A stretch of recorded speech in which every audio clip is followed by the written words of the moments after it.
I would like to welcome you guys all officially to the On Track session for October. We are very excited and fortunate to have Steve Knoll here. He is a teacher over at Madison College. And so just a couple housekeeping things. If you guys, as we were talking about right before it started, microphones off, feel free to take yourself off of mute to ask a question. We will be monitoring chat. We do encourage you to turn your camera on because it helps with engagement, so we know you're out there, not just talking to black screens. That's helpful. The other thing that's kind of nice is if you guys can hover over the participants list and hit the more button next to your name, you have the option to rename yourself. So we always find it helpful if you can do your first name, last name, and then the business that you're representing today. So I want to give a shout out here to our sponsors that help make these programs possible for the Chamber. So huge thank you to Monona Bank, TDS, H. Kruger and Associates, and to Total Wine. So with that, I'd love to just take a second to introduce Steve, and then we will get right into the good stuff. So Steve is a full-time marketing professor with Madison College, where he specializes in digital and new media. He also has an extensive experience in the business world, where he has over 15 years of industry work before he switched to teaching. So he's no stranger to technology. He also has an accomplished photographer and theater director, and he serves on the board of several local nonprofits. So with that, Steve, I would love to turn it over to you. Oh, cool. Thank you. So that sounded really pretentious. Who wrote that? So, yeah. So yes. Found it on the internet. Yeah, found it on the internet. Yeah. You can Google me. I'm out there. So yes. So thank you. This is I love doing things like this. When I was asked by the school, several years ago, would you be interested in talking to chambers about various marketing things? I jumped on this. I love stuff like this, and I can tell you I'm a conversational teacher. So as much as I'm going to be going through dull and boring PowerPoint, putting you all to sleep, I really encourage you to ask me questions. I think the best learning comes when you can be interactive. And of course, I was originally promised when I signed up for this, that this would be at Total Wine and that there'd be tasting involved. So that's what I originally signed up with. And then now we're at this. So unfortunately, even though this might look like a bottle of vodka, it's just water. So it is what it is. But I do like to kind of use a lot of humor. My PowerPoint isn't dull and boring. That was actually seeing if anyone was noticing. But please, at any point, ask questions. If there's a term you don't know, if you want to add something, the more that you can learn from each other, I think the better that this presentation will be. So I just want to kind of tee that up and kind of say that's where we're going with this. So I call this, have you met your brain? A lot of business owners really get invested into the minutia of their business. And as a result, I think it's really important to step back and actually look at your business as if you don't know what the business is. So that's really what I want to kind of talk about. So I did put my Twitter handle on there. I teach marketing. Talk about pretentious.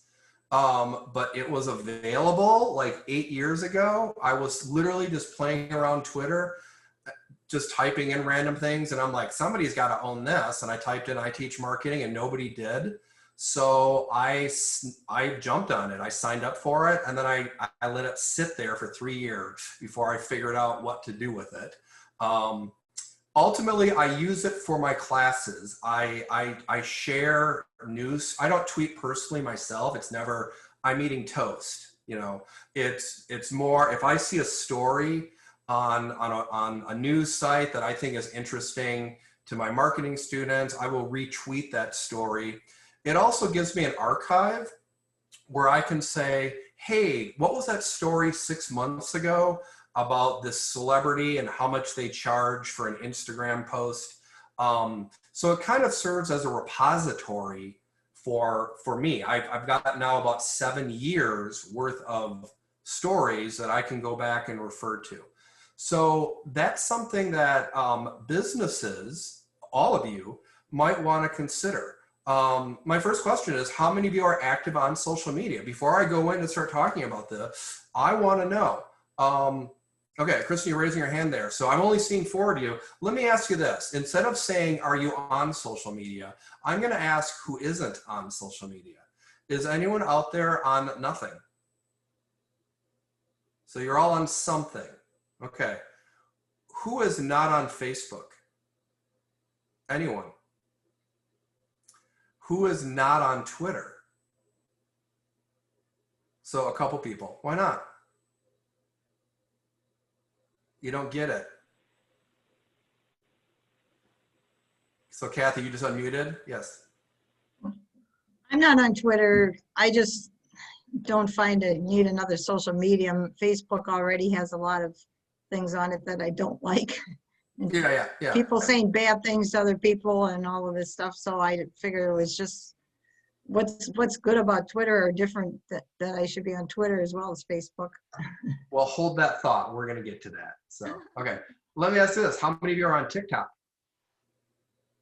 No. Kristen, only one person admitted to it. So, yeah.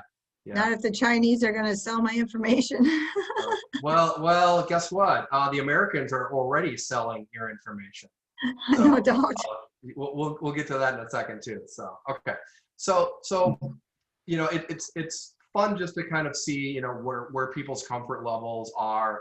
And then we're going to talk a little bit about the various social medias, and there's really one specific point about how to look at them as a marketing tool. So, but anyway, I put my Twitter handle on there just to sound, cool and hip and happening. But certainly if you have questions after this, you can email me. You can go to our website. You can find me. Kristen knows how to get a hold of me. So, and I'd be welcome to answer questions. So anyway, so I want to move forward a little bit. Okay. So this is what we're going to do today is I'm going to kind of explain this concept of what is your brand voice. Okay. Then we're going to talk about some actual strategies to leverage that voice and what type of social mediums are the best for it. And then I'm going to wrap this up by giving you a homework assignment. And your homework assignment is, by the time we get to section 3, I want each of you to have a question for me. I'm going to go around and I'm going to ask everybody to give me a question. So you have to have a question, and then I will give you an answer. This is something where when I do these talks, especially to chamber, I have to kind of keep this kind of high level stuff because every business is a little different. Some of you are more B2B businesses. Some of you are more B2C. Some of you are service oriented. Some of you are product oriented.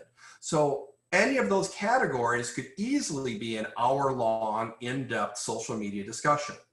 So what I want to do is kind of look at it up here, but at the end, I want to know something about your business specifically, so we can have a little bit of a 30-second one-on-one conversation, but also those answers might trigger somebody else to have a thought about how they could take that information to their business. So that's kind of the agenda basically for this presentation.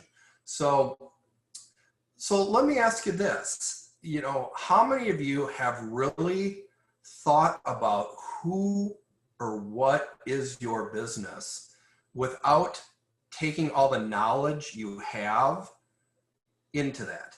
This is conceptually difficult. Because, and especially if you've started your own business and you're running your own business, every facet of that. But what do other people think about your business? What is the personality of your business? You might feel that you have a very serious product. Like say, for example, is anyone here on a restaurant?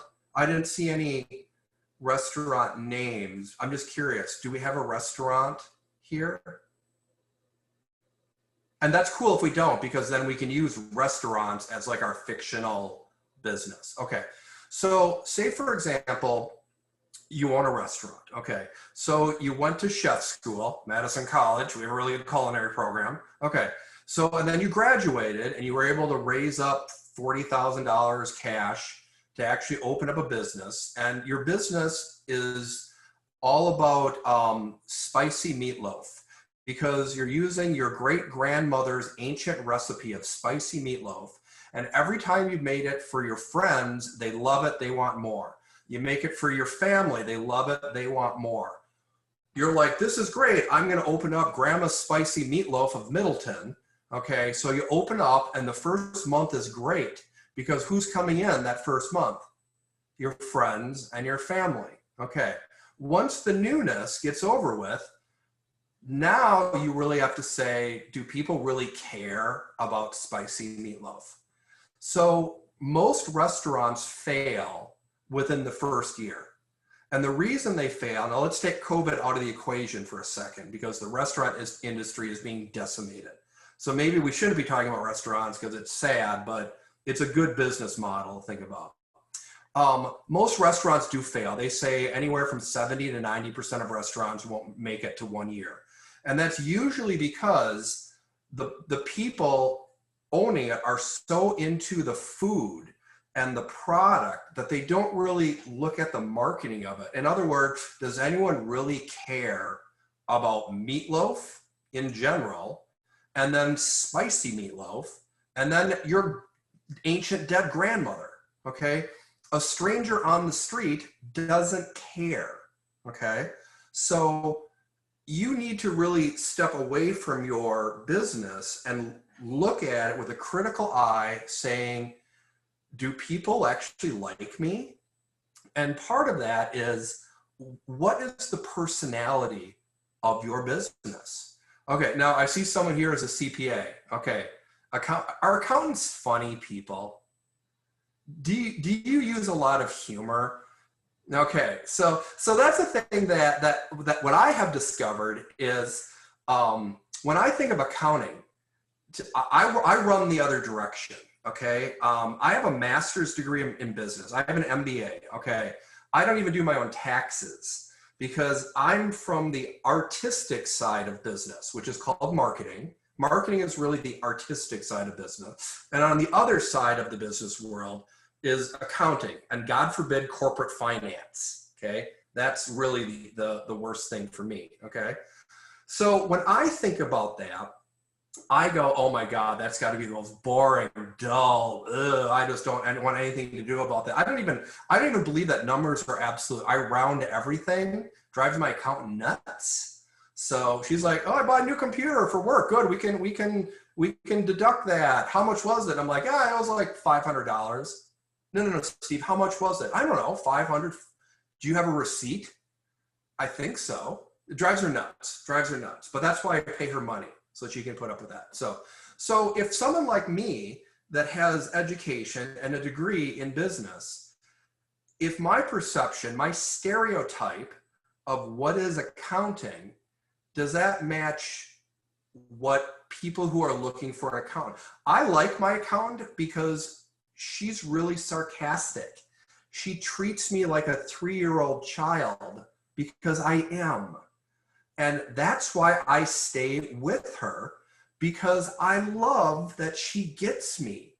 Now, I'm sure there are other clients that she is very serious and very professional with, but she sends me snarky texts. And sometimes it's just memes that I know are like passive aggressive reminders to do things. But she knows that I get it, and I like that about her. And I bet you anything, some of the stuff she sends me, if her other clients saw it, they'd fire her because they don't think she's serious, okay? She is showing personality. Now, when I say it's she, it's not just she, because she's the head of it, but it's a small shop. They have like 6 or 7 employees, okay? So, and quite honestly, when these messages come in, I don't even know if it's her. No, for me, I think it's her. It could be her assistant. It could be one of the other CPAs sending it out. But to me, it's her because she is the business to me. So think about who and what your personality of your business are. Now again, business stuff like a CPA, that's a pretty serious subject. People need to have their finances in place. And I know I'm lazy enough not to do it well, so I'm smart enough to hire someone to do it right for me, okay? So you have to really think about what are the strengths and weaknesses of your business, and then how do people perceive that? And it's really important that you don't answer that question, because you don't count. Because at the end of the day, nobody cares about your dead grandmother's meatloaf recipe except for you. You've got to convince your audience that it's worth trying and it's good. Even though that meatloaf might not be seen as something you go out for dinner for, to me, meatloaf is like, I have a bunch of leftovers, so I'm gonna throw it together, add some sauce, bake it, and then drink it with some wine from Total Wine. So, you know, that to me is gonna be, that's what meatloaf is. So am I gonna go to a restaurant and pay $30 for a piece of meatloaf? You got to convince me, and it's up to you, the business, not me, the consumer, to think of that. So when we talk about your voice, okay, brand voice is really the personality of the business. How do you present yourself, and how is your customer? What, and you got to match up your business with that type of customer. Okay, this is very conceptual and theoretical. I'm sure Van's brain is exploding because your left brain analytical because you're a CPA, and this is very much, you know, right brain hypothetical. You're following me on this. Good. So cool. Okay. Any questions on this concept? Van is not a CPA by trade, just so you know. Oh, busted. He's been CPA for. Okay, he's been called out. So okay, cool. So I'm just going from, he looks like a CPA. I mean, he got a tie on. I mean, that's better than me. So, okay. So this is a really good tool periodically is to step, do you guys know what a SWOT analysis is? Strength, weakness, opportunities, threats. Okay. Sometimes I forget that I'm talking to real business people and not talking to 18-year-olds. So this is really good to do this every 6 months, is really step back and look at what is your business? How are you communicating? What type of messaging are you doing? Is it statistical messaging? Is it humorous? Is it emotional? I saw somebody on there was from massage therapy. Is that correct? Is that Chantel, massage therapy? So yes, I mean, talk about Massage Envy. Mm-hmm. Oh, Massage Envy. Oh, thank you. That's even, I've been to Massage Envy, so it's because I always like the name Envy because I'm like, I envy the people that can go there every single week. So you know, that's very much a service-driven relationship thing. You know, it's very much what's the, you know, you walk in there and it's like you're going into a Zen temple, you know, and that's part of the product offering is that's who you are. And even the advertising is probably very calm, very gentle. You know, if it's a radio commercial, it's probably you're not gonna have a fast talker. You know what fast talkers are in radio, the worst thing ever. Okay. So you're gonna have a slow talker because that's part of your personality. It's part of your brand. So I challenge all of you to really try to get out of your heads and look at your business. Now, if you can't do it, if you're just too close to it, you just can't break the bond between grandma's meatloaf and then hire somebody or you know, give somebody a $20 gift certificate to really say, what do you really think? Who are we? Because, and here's a little dirty secret. When you go to a restaurant, you fill out the comment card. If you just say, I had a great time, this is a wonderful meal, I had an excellent time, that is absolutely worthless information to a business. They want to know your bathrooms are disgusting. You know, the dessert that you're serving was really cool 5 years ago. Maybe I'd like to see something different for a change. Okay, that's the only way that a business can learn. We're also Midwesterners. We're polite. We don't say things negative unless we're passive aggressive. Okay, so we have to get over that because you have to really learn the negatives, and sometimes that's hard to do that. So okay, so going forward, okay, there's this business mentality that if you have a cool business and everything works, people will show up to it. Okay, if you build it, they will come. No, they won't. So have you ever seen a big Hollywood movie that's hyped up to be the best thing ever, and then you go see it and go, I just lost 2 hours of my life? Okay. Have you ever seen a movie that nobody's ever heard of and you absolutely loved it? And you're like, how come this wasn't a hit? I want to see sequels to this, but it flopped. Okay. It doesn't matter if the product is good or bad. Okay. With marketing, people will come out there and sample your product. Now, a bad product is a bad product, and you can launch a bad product and then learn from it and adapt it into a good product. But if you have a great business, if you don't have the ability to get out there and talk to people and get them to convince you that spicy meatloaf is pretty cool, they're not going to show up. So how many people just, you open up a business going, this is going to be really cool, and then no one shows up? Okay. Before digital marketing, the standard business practices is that consumers seeked out businesses. So me as a consumer, I want to go out to dinner Saturday night. So I have to actively start looking for businesses. I have to start paying attention to TV commercials. I have to look at ads in the newspaper. I have to see what's on TV. So I'm seeking that out. Okay. With the rise of digital marketing, that equation has flipped. Businesses now seek out customers. So if you're still operating in the old way, get out of the digital realm. Okay, that's the rules of digital marketing, is businesses seek out customers. Customers do not seek out businesses. So this is a really big fundamental shift in marketing that has arisen in the last 10 years. So everything you've learned about marketing before, let's just say 2008, you got to get rid of that, because it is a totally new world today than it was even 10 years ago. 180 degrees. Okay. So a tool that I use and that I encourage, that I teach this to students is creating a persona. Has anyone done this where you literally create a fictional perfect client? Okay, Jesse, you do that. What is your business? Other than calling out Van, what do you do? Yes.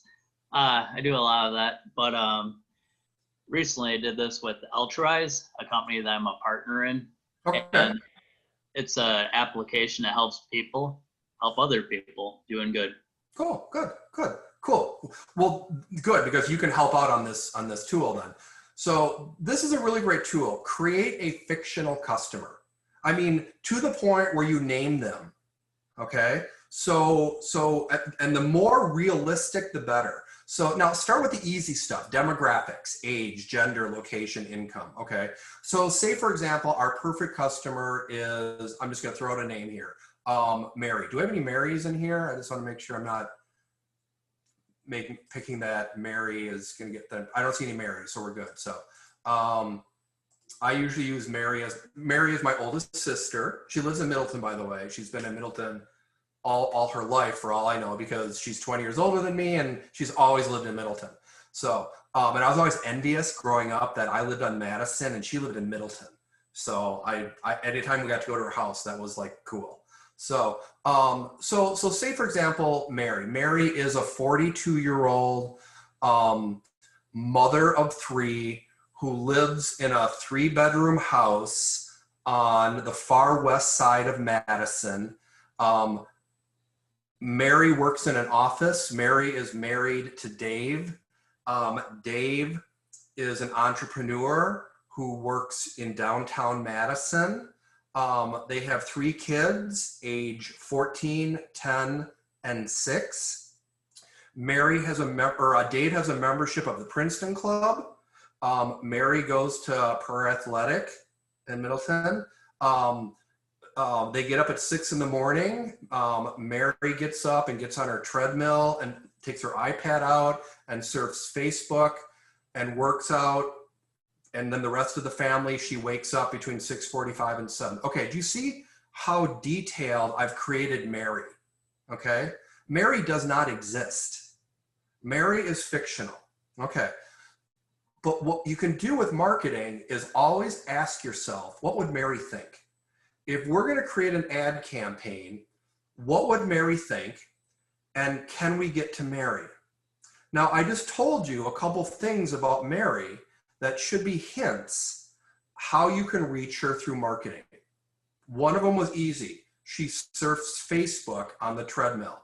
Okay, so she's got a Facebook account. But name a second way that we can reach Mary.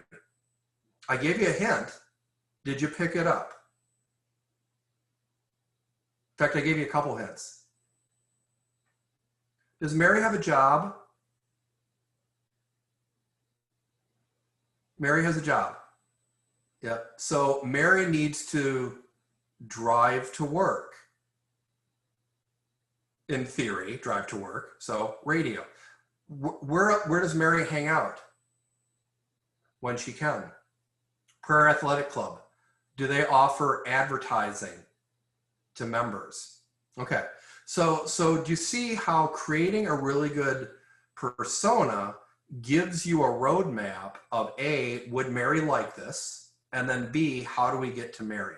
So you all, this is a great tool, is to really come up with what is your, and some people can even have multiple personas because, say for example, not to go back to Van or anything, but like an accounting firm, is one of your target audience individuals and then another one would be businesses? Well, then you might have two different personas. One is what is for our individual service, this type of person. The other is who is the person who makes the decision as to what accounting firm that the business goes with.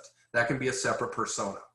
Okay, so as much as demographics are great, psychographics or behavioral stuff is much more interesting. And this is where social media comes into play.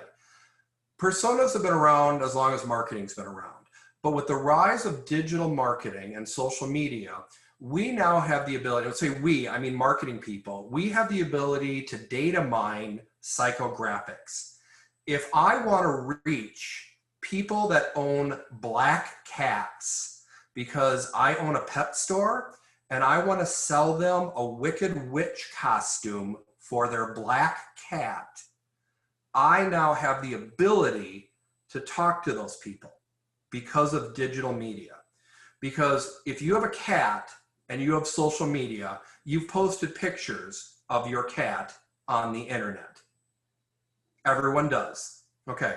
When you post a picture on Snapchat, Instagram, Facebook, Twitter, whatever, that picture is analyzed by the computers, broken down into data, and then that data is aggregated, and then social media companies like Facebook, by the way, I think someone said selling your information.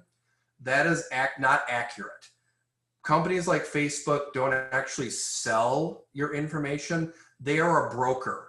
So Facebook says, hey, pet store, you want to run an ad this month? And the pet store says, yeah, I want to run an ad for costumes for people who own black cats. I give my ad to Facebook. Facebook then takes it and shows it to people who own a black cat. Okay, that's actually how social media marketing. The media, when they talk about this stuff, they're always talking about selling your information. That is not accurate. They do not sell your information. Have there been incidents of data breaking? Yeah, sure there have. Sure there have. But 98, 99% of the time, that's not is what's going on. No business is perfect. No business model is perfect. So, okay. So going back to psychographics, the more you can learn about someone that goes beyond age, because here's the thing though, is massage envy. I would guess, based on my stereotypical assumptions, that the average customer is a woman, that she's probably in the age group of 40 to 60, probably a little affluent, because you got to have some disposable income if you're going to have massages. Okay. Now, that would be my guess. but I don't know how accurate that is. Maybe it's more 50-50 male female. I don't know. So I don't work for massage. I don't work for a massage company. I don't know much about the industry. I've had massages, but I can look at it as a consumer. But that's, again, now I'm talking about my grandmother's meatloaf. If I'm going to build a massage business around what Steve likes, you're going to be out of business. Okay. I hate it when they massage my feet. I'm ticklish. Okay. And even if I say that, they always did the feet, and I hated that. Okay. So, so you just don't know. So part of it is the more that you can define it, the easier it is to really tie in with your voice, because maybe your customer likes humor. Maybe your customer wants data. Maybe your customer wants just to be reminded that you're out there. So, you know, when you run a commercial, do you have to explain what your business is? Jesse, when you explain your app, I still have no idea what it does. You said something about it's an app that helps other people do something. Okay. So, no, granted, I only gave you 10 seconds. So, but in that 10 seconds, you failed to properly explain your product to me. So my question is, can you do that? Can you actually explain your product by the way, in the digital world, you have 18 seconds before people get bored. So your messaging, you have to have a 10-second message, maybe 15 seconds. So you have 15. Okay, I'm going to give you 15 seconds to sell me your product. Go. Yep. Ultrawise helps people track and journal their journey with volunteering. So when I go on vacation, I track my steps. The keyword is volunteering. Ah, okay, yeah. So when I volunteer, I track so it's a health thing for me to lose weight. The more I volunteer, the more I lose weight. It can be if that's how you want to use the app, because it gives you the ability to create goals. Cool. Okay. So thank you for letting me put you on the spot like that. So I think you did a decent. I have a better idea what it is, but it sounds like it's something that you might have to explain a little bit. So when you run your ads, are you properly explaining it? You know what it does, but does your persona know? And do you have the messaging to make sure they know that? So no, again, you and I would have to have a lot more. I'm just putting you on the spot because you strike me as someone that I can banter with, and you're not. Now you're smiling. That's what I needed to see. So okay, that's important. So see why cameras are important in these worlds and all that. So meanwhile, Kristen's over there going, I need to email Steve and say, don't pick on people. So okay, welcome to my classes. Okay, so understanding your persona. Okay, understanding your brand's voice is important. Understanding your customer's persona, because now they gel. Now, if you know who your customer is and you know the perception of your business, you now have the ability to match them up. So now we're going to go into a social media concept that you probably haven't heard of. The concept of the now and the concept of the later. Certain social media tools. Now, social media is still a new industry. You have to remember, newspapers have been around for 150 years. Radio has been around for 100. Television has really been a major medium since the late 1940s. They've all had decades to figure out their strengths and weaknesses. Social media is still a baby, and people are wanting social media to run when social media is still basically a 3-year-old. You know, it's still wobbly, okay? But we're starting to see patterns, okay? So one of those patterns is the now and the later. There are certain social mediums that are all about what is happening right now. What are those social media? I'll give you a hint. There are 3 biggies that really are all about what is happening right now. What's the number one? We've already talked about that, and Kathy said she doesn't like it. Twitter is all about what is happening right now. In fact, something on Twitter that's 20 minutes old is yesterday's news. Okay. What else? Name two others that are all about right now. TikTok. Uh, no, yes and no. And part of these blend over a little bit. TikTok is really a later because you can post something on TikTok and people might see it 3 days from now, and that's fine. So, and it's something like YouTube. YouTube is also the later. What about the now? Good guess. Good guess. Well, Facebook is now and later.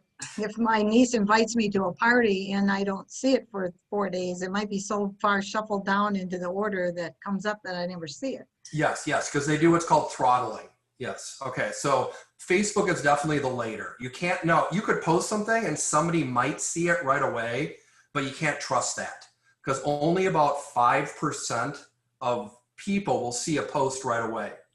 So a lot of them are going to see it later. Okay. So I'll give you a little hint. Okay. Snapchat. So I was going to say, yeah, who are the young people in the room? Snapchat is all about what are your friends doing right now? And on that point is Instagram. Now, Instagram's been sliding a bit. Instagram was a lot more of the now. And since Instagram has exploded and gotten much more popular, it's stretching into the later. Okay. So you have to ask yourself as a business, do you need to talk to people right now? Or do you need to talk to people sometime in the next few weeks? And what is the message? So if you have an event going on this Saturday, so today is Thursday, you have an event this Saturday, and you post something on Facebook, there's a decent chance they're not going to see it until Sunday. So you can post it on Facebook, and it might work okay for you, but it's probably not going to be the most effective way of using it. So it comes back to, should you be on Twitter? Well, if you have a business that relies on talking to people in the now, you probably need to be on Twitter or Snapchat. And I can tell you right now, there's definitely a learning curve for Twitter. It also can be a very repulsive and disgusting place, okay? But you just have to accept that that's the sandbox that you got to play in if you're going to be in the social media world, okay? So one of the big questions is, are you a now or a later, okay? What is the message that you need to get out and how timely is it? So let me explain a little bit about throttling because that'll help explain okay. So Jesse's having a party at his house Saturday night. Pretend there's no COVID. Jesse's having a kegger and Jesse has 100 friends on social media. So Jesse today posts on Facebook, I'm having a kegger at my house, everyone's invited, okay? Of Jesse's 100 friends, how many people see that message? About 5. Okay, that is intentional because a lot of people post really boring, we call it the toast post. People posting, I had toast for breakfast. Now I'm eating Cheerios. And then they post 15 minutes later, guess what? I had a glass of orange juice. Okay, you all know those people, right? Okay, nobody wants to talk to them. So social medias are trying to get rid of that type of content. So Jesse, you post you're having a kegger. Facebook will say, you know what, we'll take this post, we'll show it to 5 people, 5%. And then they'll sit back and wait and see if that post gains traction. Now, in the social media hierarchy, the lowest level of engagement is a like. The second highest is a comment, but the highest level is a share. Now that goes across all social mediums. Now I'm just going to say Facebook because that's the one we probably know the dynamics of the best. But on Twitter, they're called followers. On Facebook, they're called, friends or likes. Okay, so you post that and maybe one person clicks the little thumbs up. Okay, Facebook will say, oh, somebody liked this post. We'll show it to 2 more people. So now 7 people have seen it. And if there's no other action, that post dies. So Saturday night, you've got a house full of beer. You have 18 kegs that you got from Total Wine. Okay. Nobody shows up. And then you're pissed off. You're angry. Sorry, I didn't mean to say that. So, and you used to talk to 18-year-olds. You got to say stuff like that to keep them awake. So you're mad that your friends never showed up. And then you're talking to them and they're like, I never heard about your party. And I'm like, well, I posted it on Facebook. Well, guess what? You got throttled because your post was really boring. and nobody even shared it. Now, I would imagine if you could throw a kegger, that's probably going to get shared. So maybe this is the best example.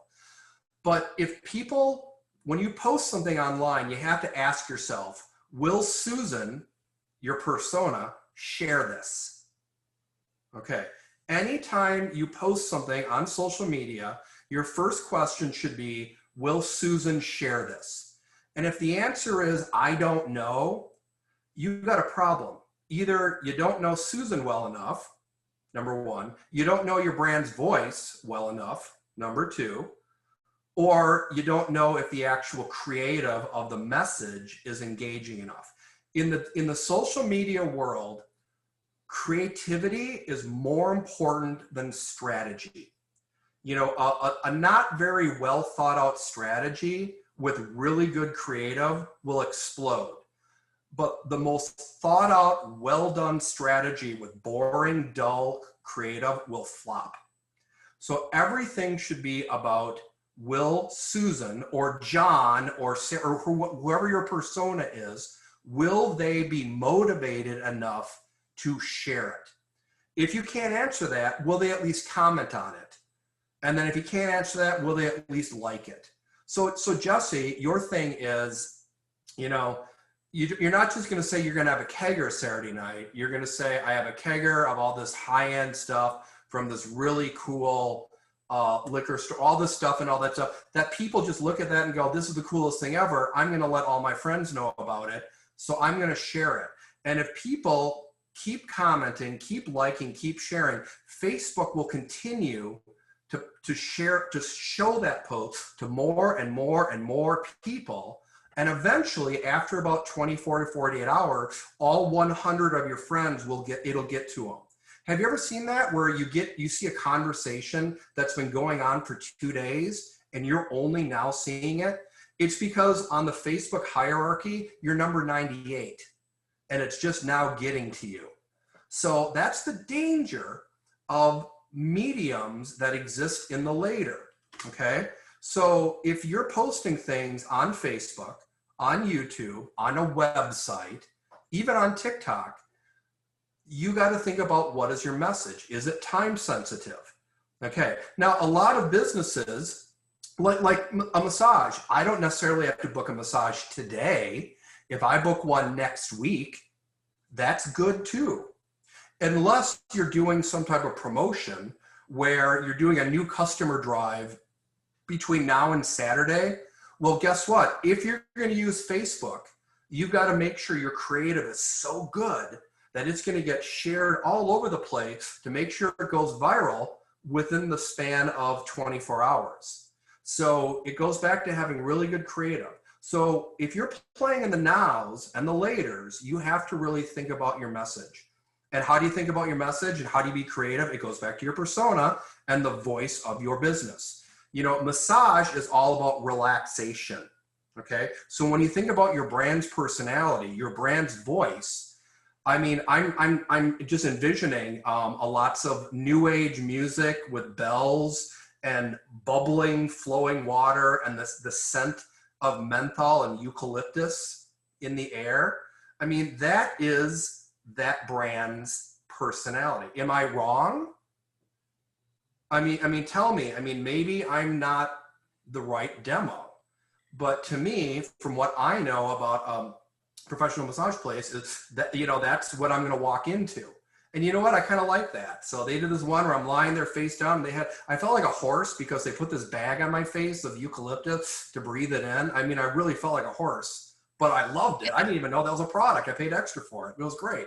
So, okay. So does this make sense? The now and the later. And do you see how creativity is really important?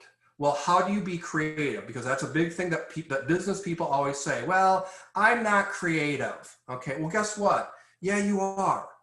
If you really know your brand's voice and you really know who your persona is, that creativity will emerge.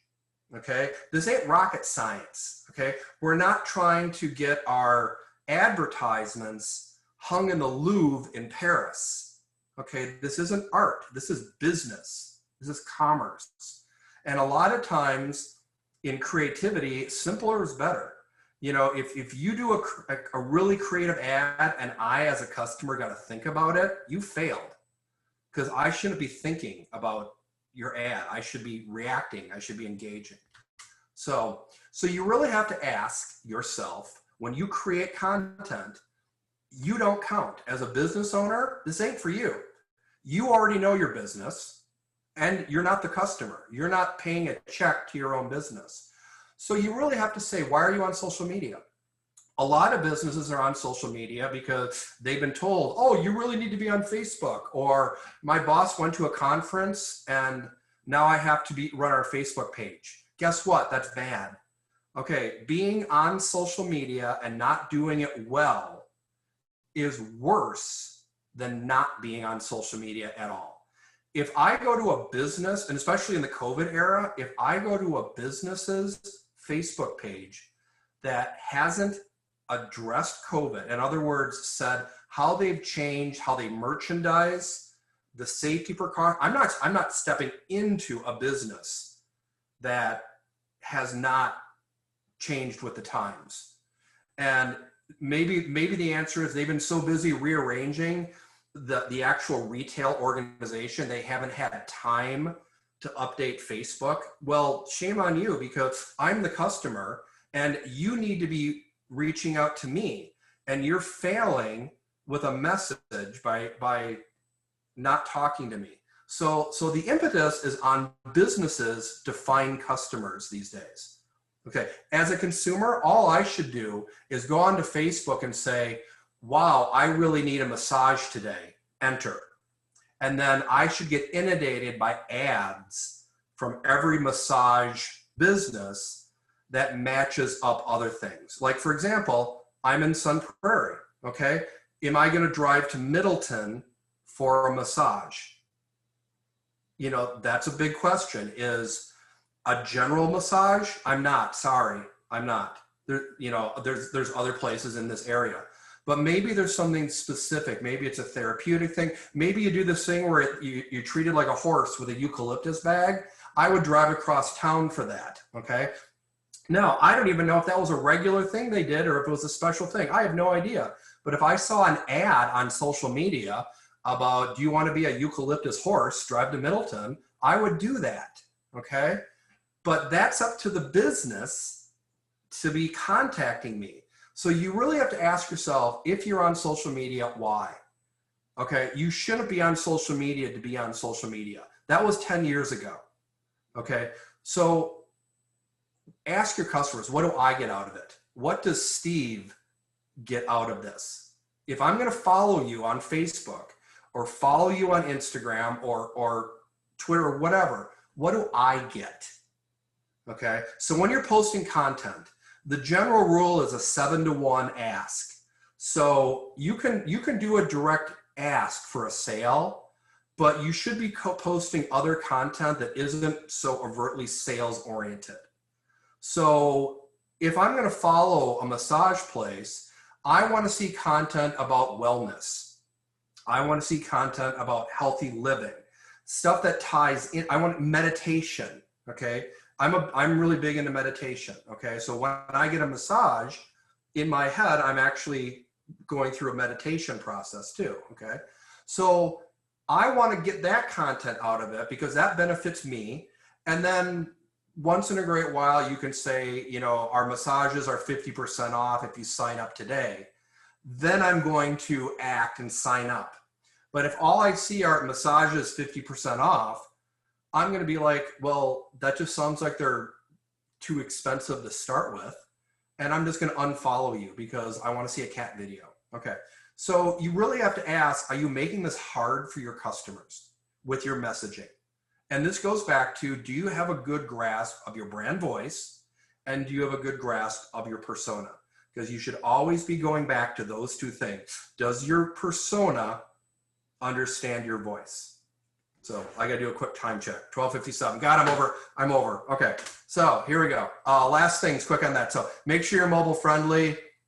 Don't forget about email. Email is a great digital tool. A lot of people have forgotten about email because everybody wants to be cool and on TikTok. Okay. Don't forget about the classics. They still work. So, okay, here's your homework time. You got 2 minutes. Go. We'll start with Kristen. What do you got? Yeah, I got a question. So you talked about the now and the later. So do you post for when you want to reach someone or for who you want to reach? Both. Like, because there's different, okay. Yep, it's both. So In you fact, post when you want them to reach it, but make sure that the message is to Susan or Mary. yeah, oh, absolutely. Always. The Okay. messaging should always be to your persona. Because So, I just think about like I think about like Instagram is for 18 to 25 is maybe has been the target. No, not anymore. not anymore. I'm Not way off. anymore. I need to go back to Madison College and get a new marketing degree. Yeah. Let me ask you this. What is the #1 social media in the world for people age 16 to 30? Any idea? Now, are you going to stereotype your answer or are you going to use actual research? It's Facebook. Stereotype. It's, Is it so? yeah, Okay. because all of you are going, oh, it's TikTok or it's Snapchat or it's Instagram. It's Facebook. Okay. They're not checking Facebook 18 times a day like they are Snapchat. But in terms of like, you know, how many people are actually using, it's still Facebook. Facebook is #1 across all demos. Instagram is more popular with 50-year-old women than it is with 20-year-old women. Really? Today. Okay. Now, 5 years ago, it was different. Okay. But these social mediums are evolving and changing, and people are growing up and they're growing out of social media and they're growing into other social mediums. So it's really important to understand the strengths and weaknesses of the social. And then when you're talking about the time, you're saying, well, what if we need to push out a message on Friday night at 9 o'clock and I don't want to be working Friday night at 9 o'clock? You can pre-program social media messaging, okay? You can create what are called content calendars where you can lay this out. Every day is National Something Day. That's because all those are marketing angles. They're all National Whatever Day, National Hot Dog Day. Those were all invented from marketing people to give you a reason to post something. So you can sit there and chart it out. And when is National Accountants Day? Because there's got to be a National Accountants Day, okay? And if there isn't, create one. Why not? Make one up, okay? It gives you a reason to post. And show some personality, show some humor, okay? So yeah, part of it is there are tools that you can use, or else, you know, we all walk around with these things with us. And there are tools where you can monitor. I have stuff where if my name is mentioned or tagged on any social media, it immediately sends me a message so I can go look and see if someone is posting Steve's an idiot, you know. And if they do, so be it. Okay, I don't care. But I mean, you know how to use the tools because, you know, Twitter is a fast moving animal. And if you're really gonna do okay, one of the best examples of the now is, do you remember One Barrel Brewing? They've really grown into more than one barrel, but when they started, they literally were making one barrel. They used to make these really specialized apple ginger beer, and they'd make one barrel and they would tap it conveniently on a Tuesday night, their slowest night of the week. And what they would do is they would send out a tweet saying, we are tapping the apple cinnamon barrel. And within an hour, 50 people descend on the business to try it out. And it was a brilliant use of Twitter because within an hour, they were sold out of the barrel. They had a very dedicated fan following that followed them on Twitter because they never knew when the next cool thing was going to get tapped. And it played well to what their product was and to the strength of Twitter. But you know, it took them time to build that following up. But I think that's a really good example of how the now works. So just be aware of that. The whole idea, remember Jesse's kegger and the big failure he had with his kegger is when you're posting that message, there you go, Van like that. So you have to really remember that if you're posting something that's time sensitive on Facebook, you've got to have good creative to get everybody to be sharing that within the next hour, or that's going to flop. Okay, I'm not going to go around the room and ask everybody. I just want to make sure you're all paying attention to me. So that's my Midwestern passive aggressive way to make sure that students pay attention. So, but does anyone else have something specific? Kathy? So basically, moving forward helps seniors downsize and move. We'll also set them up in a new place, whether it's from their home to their condo or condo to a care facility. Mhm. So some of them are on Facebook due to families because they want to see family pictures and all that. And they may not do anything on a regular basis either, but they Right. don't do Twitter, and all those other kinds of things for the most part. A lot of them are older when they start moving around. And I don't think Twitter would be a good medium. No, for so that customer. really back to almost email. And so, I'm the client liaison for them and I've been taking out marketing bags with flyers and, and packaged treats just to give to the directors. So or here's a take question on pizza that. for the staff. Yeah. Remember, in advertising, you're not advertising to the person who's going to use the product. You're advertising to the person who's going to purchase the product. I call this the diaper theory. People who buy diapers probably aren't the user, okay? So in your case, I bet you anything your customer is probably the adult children of those people. Because I know I've had to go through this. As my mom aged up, me and my sister had to decide, we made the decision that she's going to move from the house where we grew up to an apartment, from an apartment to a senior place, from a senior place to a nursing home. And all those decisions came from me and my sister. So if they were marketing to my mom, they were missing the point, because luckily in our family, our mom was she went along with what we said, thankfully, and had a good transition, okay? So you have to remember that is who is your customer? Because the person who uses your product isn't necessarily your customer. Or it could be a blend. Everyone's a little different. But I think about that I think for something like that, advertising on Facebook, even if they don't see it for a week, nobody makes decisions like that unless there's a crisis. Nobody makes a decision that we're going to move mom from here to here tomorrow. They're going to think about this over the span of months, unless there's an emergency. Mom falls and gets injured. That's a different scenario. So, but no, I think from what you've told me, you don't need to be on Twitter. So you get a pass. I get a pass, yeah. Twitter really is a vile, disgusting place, but it's also one of the most powerful social media tools out there if you know how to use it. And there is a certain user in our world who really knows how to use Twitter well. And I'm not naming names. So. And for all of us, really referrals, it really Yeah, it's are word a of good mouth. way. Yeah. Yeah, it's word of mouth. And really a business like yours, but people are going to ask around. People are going to say, hey, what do you think of this place? And, you got to be conscious that people are going to still look you up on Facebook. What are they seeing? And is it matching what their friends told them? That's right. All right. Cool. Anyone else? I have a Thank you. question. Yep, go ahead. So maybe this is a mental roadblock of mine and something that I have to get around. On top of Massage Envy, that's a service industry.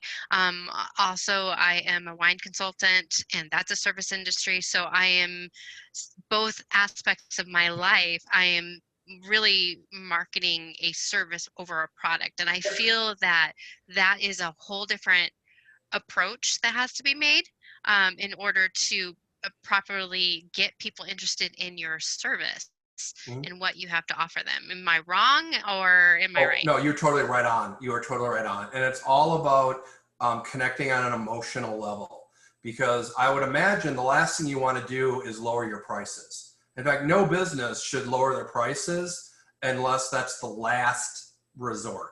So you always want to sell value first.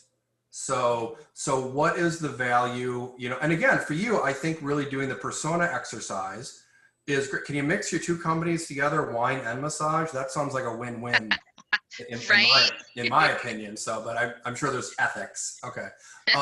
Yeah, just a little bit. Yeah. So part of that would be is what is the persona of a wine? Who is your wine connoisseur? Are they high end? Are they low end? Are they snobby? Are they casual? I mean, you got to kind of learn that. And then if I'm buying wine because I really don't care what it tastes like, but my friends are coming over for dinner and I want to impress the hell out of them, and I'm going to go to your cut, but then I want you to treat me like a shallow snob that I am. Okay. So I want to see messaging about making me a hero, and your service makes me a hero because I don't know much about wine, but I want my friends to think I'm cultured. So if I can use your company to make me look better, remember I told you on the previous slide, what's in it for me? Okay. So I'm going to pay you money, and I'll pay you full rate, because if I have a successful dinner party and all my friends now think I'm super cultured, even though I've never been to Paris, you know, then I win. Okay. So by the way, I've been to Paris twice. So, okay. So that's a thing, is really knowing that, and then understanding what is your brand. I mean, wine it's a fun thing, but it's also alcohol, and it has the potential of abuse and destruction. You got to be aware of that. But at the same point too, to me, it's like, what's a party without, a few drinks? Okay. But you got to be careful, because there's alcoholics in the world. There, it runs in my family. I'm thankful that but it runs in I'm aware of that. Okay. So I think of that, because I do enjoy drinking, and I do like wine, but I'm not a big drinker. So, but I do like wine, but I can tell you right now, when I go to the grocery store, it's the label. Oh, And you completely. probably know that already, is that most people buy wine based on the label. So that's called marketing. Yeah. Because again, I mean, I could spend time to learn more about wine, but it's not a big enough thing for Steve to do that. Right. So instead, if I really need to sound like, I want to talk to you and write you and give you money to make me sound better. So do you see how this is an emotional connection? And then you'd have to communicate that, and basically present yourself as, here's a hero to you wine idiots out there. No, I'm being harsh and saying Say it nicely. yeah, you have to say it nicely and appropriately, using the language of your demographic, because maybe the language of the demographic likes sarcastic humor. You got to walk that fine line on that, but you got to learn that. That's why you got to know, what is your brand voice? What is your persona? And do they match up well? Right. I'm going to just pause here for you guys. If anybody needs to duck out, please feel free to do that. But we're going to stay on and keep answering these questions as long as Steve is okay with that. So I'm okay with that. thank you guys for coming. Yeah, you guys can head out, but we're gonna take the next question. Whoever has one. Yeah. Steve, I've got one for you. Go for it. Oh, yep, go ahead. James, Oh, right? yeah. Okay. So I'm a graphic designer. So Yay!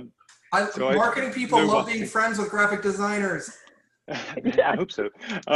So I've been doing it for 10 years, but this is my first year of going solo, independent, so I'm basically starting from scratch, because I've always worked for other people. Yep. And so I'm trying to, and I've got so many kind of thoughts after what you've been talking about like brand identity and things like this, because I create brand identities for other people. So my identity is all over the place. Mm-hmm. So, but that's not really my question. It's more a case of using social media. And so, okay, if I put myself on Facebook I'm new to the area, so I don't have any followers, I don't have any contacts. So how do I create followers without badgering people? Because I'm basically kind of using marketing to sell marketing. So it's like, how do I gain those first followers to get some traction so I can start putting content out there? Okay, so first of all, you have to start thinking of yourself as a product. So Okay. James, as a person, you're a person with a really cool accent, by the way. So Thank you. So part of that is all the women just went, oh yeah. So okay, so part of that is you have to really think of yourself as a product. Okay, Lady Gaga is a product. Lady Gaga is also a woman named Stephanie. Okay, but she knows there's a difference. Okay, Right. I don't know her. I've never met her, but I would love to just sit down and have some, good wine with her, because I think talking to Stephanie would be quite fascinating. But Gaga is a personality. So that's your first step, is start seeing yourself as a personality. Now, you said that you want followers. Okay, there's two ways to get followers. There's what's called organic growth, and there's what's called paid growth. Okay, paid is easy if you got money. All you got to do is throw an ad up onto Facebook or social media and spend money with them and say, put my ad in front of this type of person, and they'll do the work for you and then send you a bill. Okay. But I think you want organic growth. You want to be able to do this because you're starting out on your own. You probably don't have a lot of money for this stuff. You're a graphic designer. So what are your showpieces? So put together your portfolio of showpieces and then post them, say once a week, okay? And post them, and you can post on Facebook, and you might initially have to spend some money to get a small group of followers, okay? Now, when I say spend some money, I'm talking $10, okay? I'm a photographer. I do photography as a hobby, okay? I'm a full-time teacher, but I've picked up photography. So you see this beautiful, that's me. I did this. I took this picture this summer and then photoshopped the hell out of it to make it look artistic. Okay, but I made that asset, okay? If I want to sell people to hire me as an artistic photographer, I could take this picture, put it up on Facebook or Instagram. By the way, I would suggest Instagram, okay, because it's graphic. That's where you want to be. Right. And then, and Instagram is Facebook. You know, it's the same company. Yeah. Okay, good. Okay, a lot of people don't know that. I'm surprised how many people don't know that Facebook and Instagram are the same company. Okay, so, and then if you're on Instagram, hashtag the hell out of it. So, are we still recording? Can I say that on the video? So, you just said it's good. Okay. That's the one place where hashtags are still valuable to gain followers. Now, you also might want to pay $5 to promote it to specific people. So for you, who is your persona? Is it small businesses that can't afford a full-time graphic designer and they're going to outsource work to you? That's who I would guess. If so, then you should be probably trying to reach small business owners.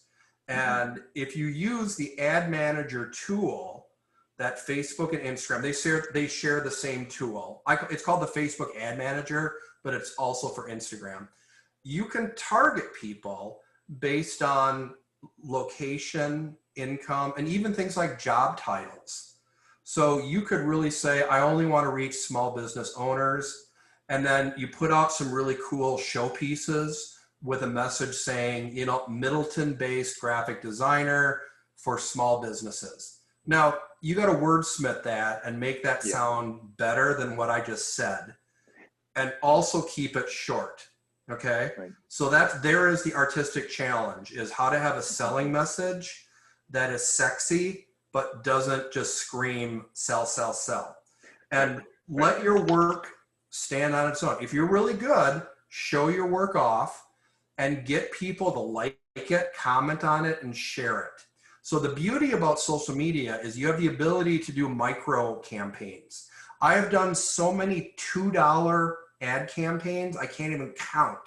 So if I get a cool picture, and actually this isn't even one of my better pictures, what I've done is I put it up on Instagram and paid $2 to promote it. Because I know about how many people are gonna, on average, if I get a nice pic and I post it, my friends, my family, I'll know I'll get 25 hearts or likes or whatever. So 25, over time I figured out that's not bad. But if I pay $2, I'll get 100, okay? And then out of those 100 likes, I'll get 3 new followers, okay? So if I'm constantly pushing out content, now you said that you've got years of portfolio built up. That's the hardest part here. Do you have enough content? To me, because I've really only been doing decent photography for like 2 years, I still feel I'm building up a portfolio. And if I ever really wanted to take a run at actually turning this hobby into a business, I need more content, because what I'd be doing is posting 3 photos a week and then constantly being out there trying to grow those followings. And I've already discovered that when I post stuff, I'm starting to get referrals. So this isn't a portrait, but apparently I'm really good at portraits. So I post portrait photos, and I'm getting once a month someone saying, would you be comfortable doing a photo shoot? So now with the whole COVID thing, it's weird. It's a weird time right now. So I'm not really doing, but I'm going to do a photo shoot this week. It's people I know that are friends, and we're shooting them up. They have a 2-year-old daughter now. So we're going to go out to the Arboretum because the leaves are changing, and we're going to do a nice little, and guess what? I'm going to do it for free because it's going to give me more content. Now, you never want to give away work, but to me, where I'm at in my business, I'm okay with doing, because it's friends I haven't seen in a while, and I enjoy doing it. So to me, it's a social outing. I get out of the house for once. I'm so sick of sitting in front of computers. I want to be in nature. Okay. So I think that you've got the content. I think you just have to get your good pieces out there, and then start building your following. But try these little micro campaigns. You can afford Yeah, $2. no, that's great. And like you say, once I kind of really get a handle on my persona, because as you say, I target I work for nonprofits Right. mainly. So it's like, yeah, it's nonprofits and small business owners. It's not corporate stuff. So I've kind of got to try to tailor that a little bit more to get an identity to be able to then put that out publicly. Because you want to be known as the not